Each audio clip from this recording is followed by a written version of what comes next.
साल 1912 में उस वक्त दुनिया का सबसे बड़ा जहाज पैसिफिक महासागर में डूब गया था। नाम था टाइटैनिक। कट टू 18 जून 2023। ये खबर आई कि टाइटैनिक का मलबा देखने के लिए जा रही एक पनडुब्बी हादसे का शिकार हो गई है और इसमें सवार 5 लोगों से संपर्क टूट गया है। टाइटन पनडुब्बी का मलबा समुद्र में 12,500 फीट की गहराई में मिला है। इसे ढूंढने के लिए अमेरिकन कोस्ट गार्ड से लेकर कई सारी एजेंसियां लगी हुई थी और आखिरकार इसका मलबा मिला। तलाशी अभियान में पैलेजिक रिसर्च सर्विसेज भी शामिल था। अब इस कंपनी के सीईओ एड कैसानो ने प्रेस कॉन्फ्रेंस की और इस खोज के बारे में भी बताया। एड कैसानो जब प्रेस कॉन्फ्रेंस कर रहे थे और खोज का किस्सा सुना रहे थे, तब अचानक वो भावुक हो गए। एड कैसानो ने बताया कि उनका जोर टाइटन और उसमें शामिल लोगों को बचाने पर था। इसके बाद उन्होंने ओडिसिस 6K की मदद से 90 मिनट के भीतर लगभग 12,500 फीट की गहराई तक पहुंचे।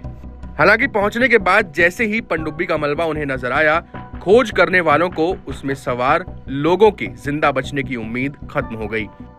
18 जून को गोता लगाने के तुरंत बाद पनडुब्बी विस्फोट का शिकार हो गई थी और इसमें सवार सभी 5 लोगों की जान चली गई। मारे गए लोगों में ओशन गेट के सीईओ स्टॉकन रश, शहजादा दाऊद और उनके बेटे सुलेमान दाऊद, हाशिम हार्डिंग और समुद्र विज्ञानी पॉल हेनरी नाजुलेट थे। स्टॉकन रश ही इस पनडुब्बी को चला भी रहे थे। स्टॉकन रश ने प्रत्येक व्यक्ति से $2.5 लाख चार्ज किया था।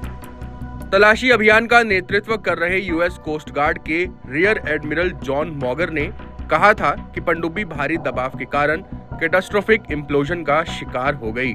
इस बात की पुष्टि पनडुब्बी के मलबे से हुई। आपको बता दें कि 29 जून को टाइटन पनडुब्बी का मलबा समुद्र में लगभग 12,500 फीट की गहराई में मिला था।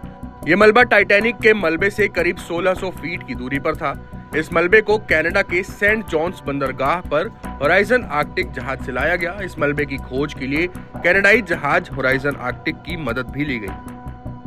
पनडुब्बी टाइटन को समुद्र के अंदर पोलर प्रिंस की मदद से उतारा गया था, लेकिन 1 घंटा 45 मिनट के बाद ही जहाज से उसका संपर्क टूट गया। पनडुब्बी अमेरिकी तट से 900 नॉटिकल माइल्स दूर केप गॉड के पूर्व में लापता हुई थी, जिसके बाद पनडुब्बी के कमांड शिप पोलर प्रिंस ने अमेरिकी तट रक्षक बलों को बताया कि उनका संपर्क पनडुब्बी से टूट गया है। इसके बाद अमेरिका ने पनडुब्बी की खोज के लिए एक बड़ा ऑपरेशन शुरू किया था।